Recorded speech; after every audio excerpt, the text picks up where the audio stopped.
Stan Freeberg here for When Radio Was, presenting the very best from the golden age of radio. This time, Lou Merrill stars on Lights Out, in a chilling tale of horror by the legendary Arch Oboler. And then Lucille Ball and Richard Denning star in My Favorite Husband. All the fun and chills begin right after these messages. To find out more about old-time radio, old-time video, and the pleasures of listening to audiobooks, visit the Audiobook Club website, www.audiobookclub.com, where you can get 4 audiobooks for just 1 penny. MediaBay.com. Welcome back. I'm Stan Freeberg. Lights Out premiered on New Year's Day, 1934, and ushered in a new era of radio horror. The talented Wyllis Cooper, who later wrote the screenplay for the classic Boris Karloff movie Son of Frankenstein, created the series Lights Out. In 1936, Arch Oboler, who would soon become the greatest name in radio horror, succeeded Cooper. Lights Out was heard on radio from 1936 through 1947, and later on, in 1947, it spawned a television series. Anyhow, it's time now for the radio version of Lights Out, as Lou Merrill stars in Kill, a terrifying tale by Arch Oboler from April 20th, 1943. Ironized Yeast presents Lights Out. Everybody.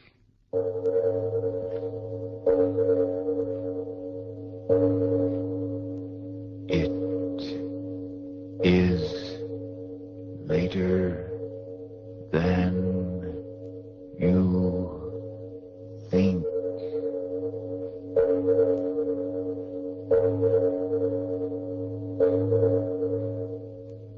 Lights Out brings you stories of the supernatural and the supernormal, dramatizing the fantasies and the mysteries of the unknown. We tell you this frankly. So if you wish to avoid the excitement and tension of these imaginative plays, we urge you calmly but sincerely to turn off your radio now.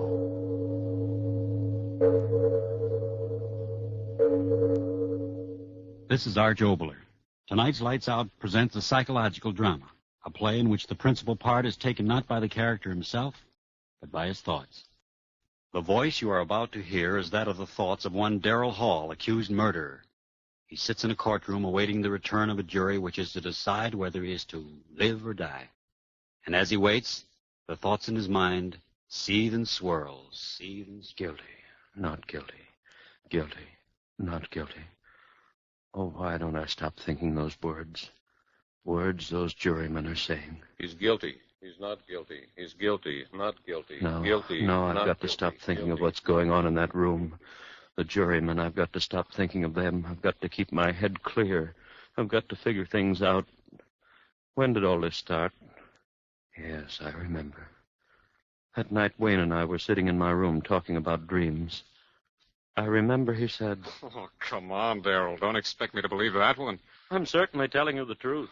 A fellow with your imagination wasting his time teaching biology to a bunch of co-ed nitwits? No, sir. You should be writing fiction. Well, I assure you, my dear Wayne, I've told you the truth. Here. Are you really serious? I am. You actually mean that in all your life you've never had a dream? Never. Not even when you were a child? To my knowledge, I've never had a dream in all my life. Well, how do you like that? I like it very well. I close my eyes, oblivion. And then I wake up. No nightmare hangovers, thank you. No, wait a minute, Darrell. Let me get this straight. You mean you've never even had a dream after, eating a Welsh rarebit at midnight or surrounding a dozen green apples or anything like that? Believe me, Wayne, I've never had a dream of any shape, form, or description in all my life.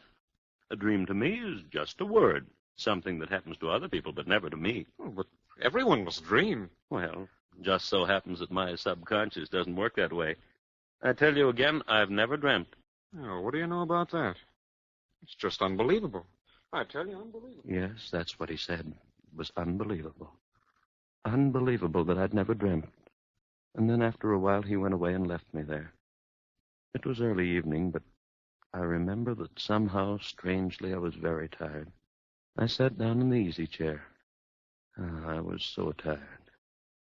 I closed my eyes. I slept. And then it happened. A strange murmuring in my head. Yes, that's how it started. A murmuring as if in warning. And then in the darkness around me, strange faces lifting and falling. White faces, faces without hope. Their eyes full of horror. Their white bloodless lips pleading wordlessly in a way that made the heart in me cry out in pity. And suddenly I knew I was asleep and dreaming. Yes, dreaming for the first time in my life, and these faces I was seeing were things of a dream. And even as I knew that, the dream was gone. Blackness. And yet I knew that I was still asleep, and in me there was a terrible feeling of foreboding, of a horror to come in that dream. What? How? I didn't know, but I wanted to stop sleeping. I wanted to open my eyes quickly before... And then I saw her. In my dream, I tell you, I saw her moving slowly toward me out of the darkness that was my dream. At first a white wraith-like thing, and then I saw it was a woman. Yes, the body of a woman, but the face... That face... Gross, unclean, the thick bestial brows, the wrinkles of the lecherous writhings of thin crimson lips that lifted from teeth bright and pointed and flecked with blood. Closer, closer to me, and then she spoke. One word. Kill. Yes, that's what she said, kill. And as she said it, she moved closer. Her hands went out and her eyes... And in my dream, I screamed. I awoke. I remember just at that second the clock on the mantel began striking. 5, 6, 7. I counted each chime in happiness, since the hearing of it meant that I was awake out of the horror of that dream. When the clock had stopped chiming, I sat there. My one thought was, if that's dreaming, may I never dream again. I heard a sound. What was that? I sat still, afraid to move. And then I laughed. It was my own heart still pounding with fright at what I had seen in my first dream. Oh, why do I sit here thinking of what has been?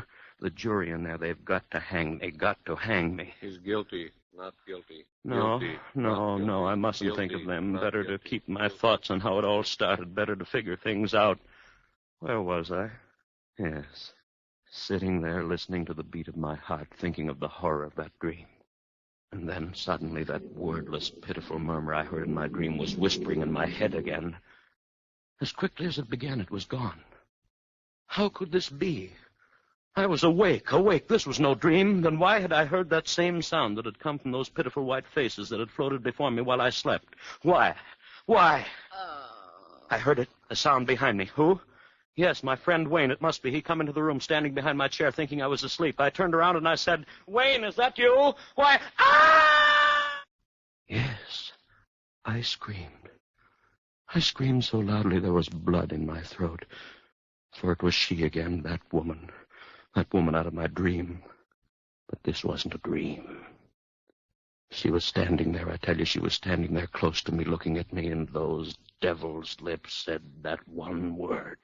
Kill. I jumped to my feet.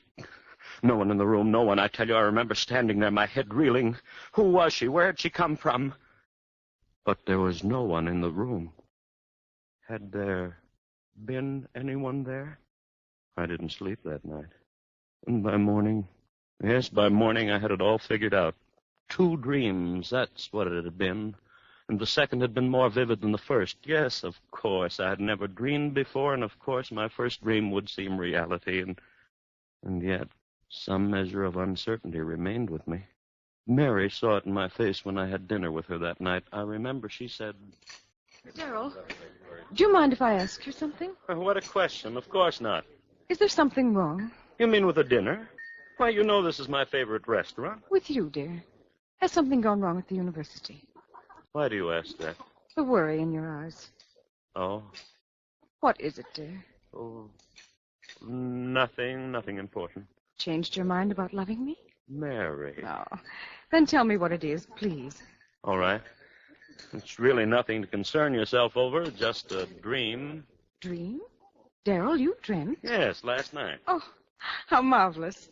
Now you're normal even when you sleep. That's right, isn't it? I'm back to normalcy, am I not? Oh, and here I thought from the expression on your face that it was something really important. Yeah, it's funny, isn't it? And I suppose in your first dream you dreamt of the glorious, seductive woman? Well, didn't you? No, Mary. Oh, so you had a nightmare. If you don't mind, let's not talk about it anymore. Shall we have our dessert now? I suggest the hot green apple pie with cheese and... Darryl, was it as bad as all that? Horrible. Oh, that's cruel. Your very first dream, an unhappy one. Oh, well, I'm sure that if you dream again, you've more interesting times ahead. Oh, Darryl, look at the time. 7:05, and we promised the Armstrongs we'd pick them up at 7:15.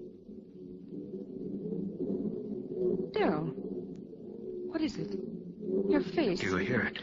Hear what? You do hear it, don't you? The voices. Voice. Darryl, what are you talking about? Why, the people in this restaurant are most well behaved. Gone. Just the way it was before. Oh, Darryl, please. If it's a joke, please tell it to me. Darryl, what is it? What are you staring at? What's behind my chair? What's there? Darryl, tell me what. Darryl, the table. Why did you throw over the table? Darryl, what is it? What is it? Why did you scream? Why?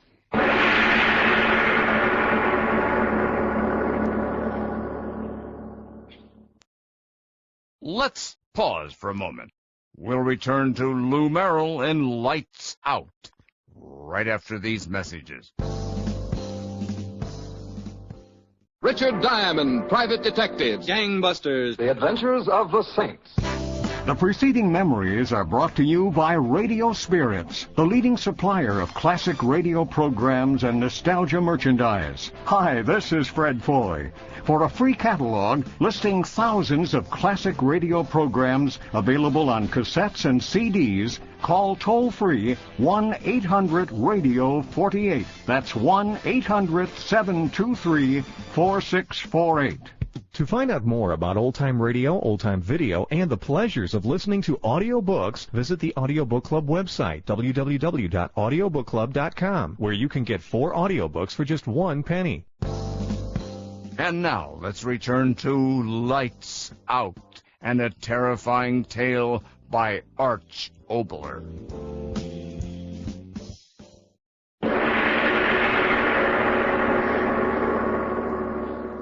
Yes, she wanted to know why I had done it. Screamed, thrown over the table. They all wanted to know.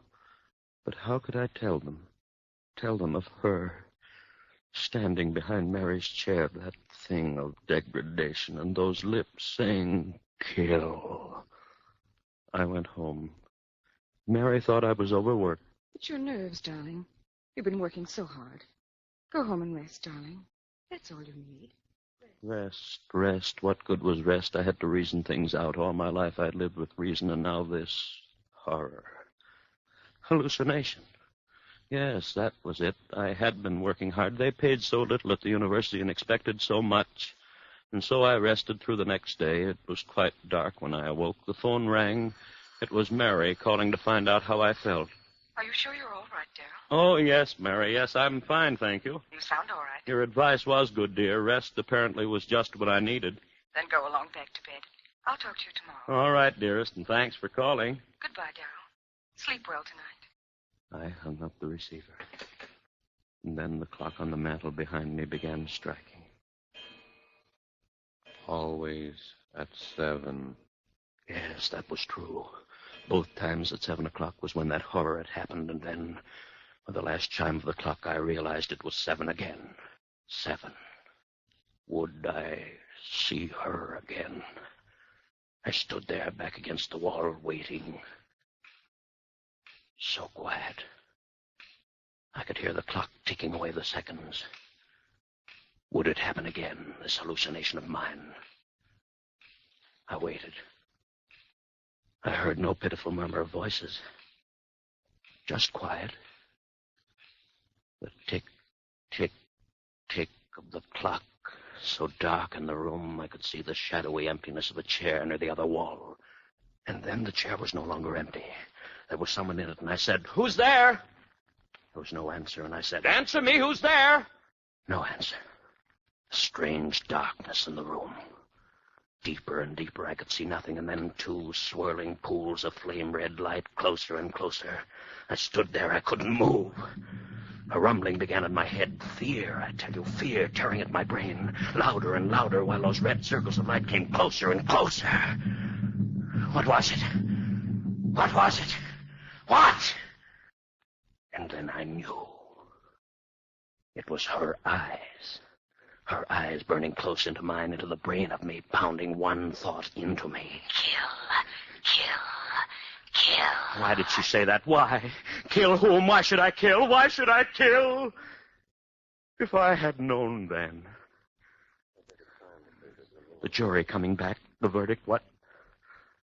No, not yet. Still out. They've got to find me guilty. I've got to hang if I live. But I mustn't think of that. I must think of what happened. What happened? Well, where was I?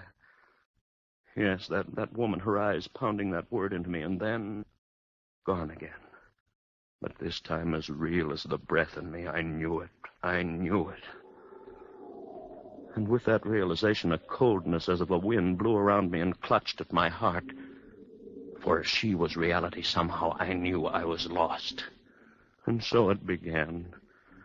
Night after night at the stroke of 7, first that wailing dirge of those lost souls, and then her writhing lips. Kill. Those words began pounding in my head so that even when she wasn't there, I heard them. I hid in my rooms. I didn't go out. People would see this madness that had come over me. I went nowhere. And soon I knew they were talking of me, my friends. I tell you, I don't know what's come over Darrell. Hides in his rooms, won't even talk to me. Something is wrong. Very wrong. And Mary. Please, Darrell, you've got to let me see you. This talking over the phone. Oh, Darrell, what's wrong? What's wrong? And night after night, the horror of... And the greater horror of... Kill. Mary pleaded with me. Darrell, if you love me, please let me see you, talk to you. Come over to my house tonight, please, Darrell. Perhaps I can help you. Please, darling, please. I didn't want to go, but I went. That night, perhaps she could help. Yes, help me understand the madness of those wailing voices and drifting white faces. Understand the horror of that woman and that maddening word. Mary, so understanding, so gentle, she could help me. Clear my head of the madness. Oh, Darrell, you're here at last. Mary, help me. You will help me. Oh, Darrell, you're fair. Mary, I... Don't talk yet. Sit here. I'm Rest. sane, Mary. Believe me, I'm sane. Of course, dearest. Of course you are. It's that madness outside of me, those white, drifting faces moaning Rest, at me. darling. And that woman out of hell. Woman? Her eyes and her lips telling me to... The time? What time is it? Why, 7. Darrell, what is it? I didn't know. I lost track. I've got to get out of here. Darrell, wait. Don't go. Don't. Too late. Darrell, what is it? You hear them, don't you, Mary? I'll call a doctor. Listen to them. Their voices are so loud tonight. Listen, Mary. Listen, Oh, listen. don't. You hear There's them. no You one must here. hear them. What are they saying? Louder and louder, trying to tell me something. What are you saying out there? What are you telling me? Darrell, stop. They're gone. Faces, voices gone. Now she'll be here. Darrell, please. You're frightening me. You hear her, Mary? You hear her? No. No. Louder Darrell, and louder. please. I can't see her, but I hear. Where is she? Thing out of hell. Go back, I tell you, back. Louder and louder. Make her stop, Mary. Make her stop pounding in my head. Stop it. She'd ever do. What do you want of me? Stop it. Stop it. I can't stand anymore. Yes, go away and I'll kill. Darrell, don't. I know. Don't kick me. Darrell. No. Kill.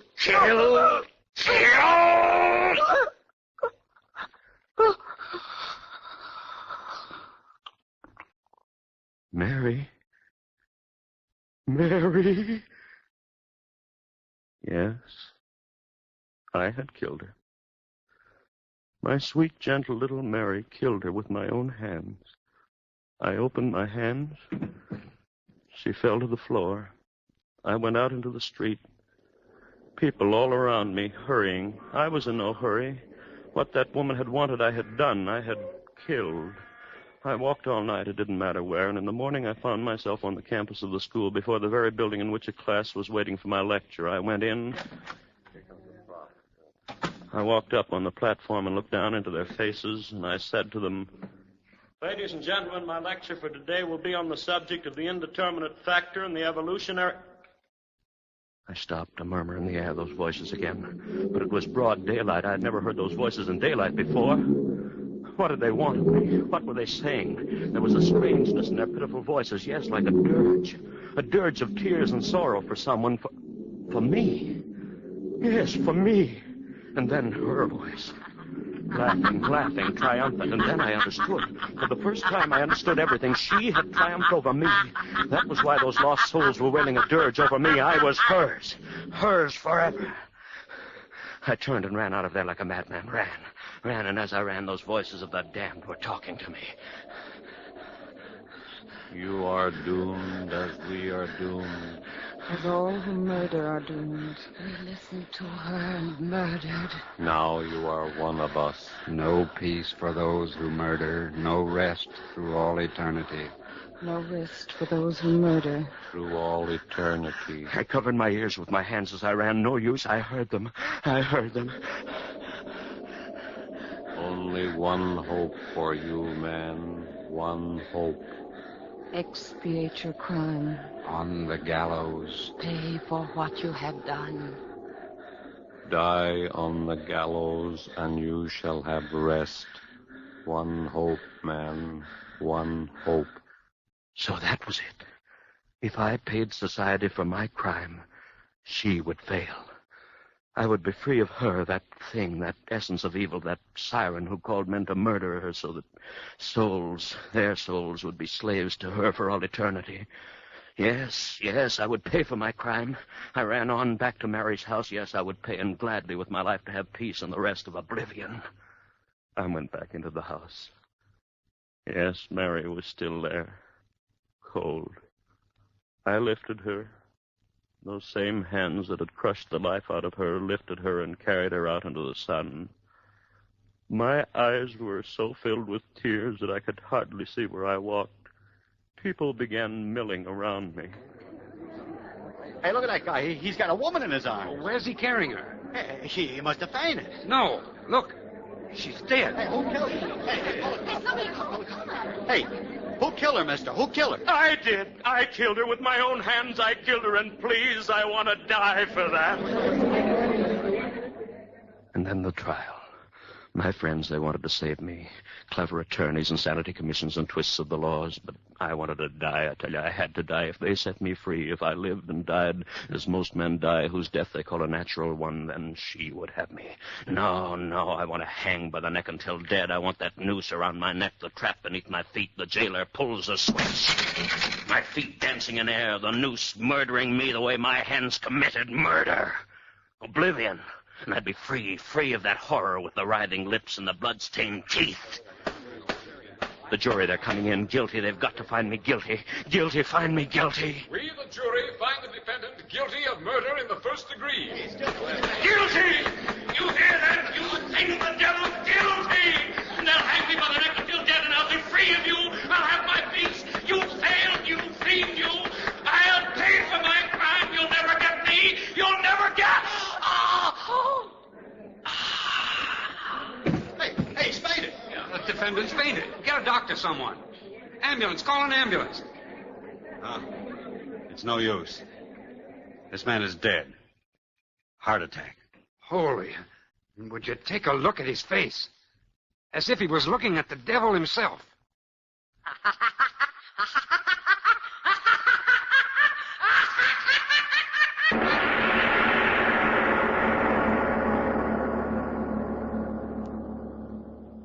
Now, Mr. Oboler, you mean there's a power of evil loose in the world? That's an interesting question, Frank.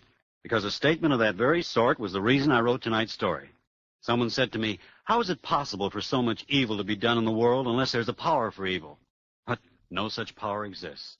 The evil that men do may be caused by outside influences, poverty, or the wrongful examples of others. But as to the evil being a living monster, well, supposing we call tonight's story a parable of a man who really wanted to kill and saw the evil intent within himself personalized so vividly that he thought it actually existed outside of himself. Well, that explanation satisfies me. It is later than you think.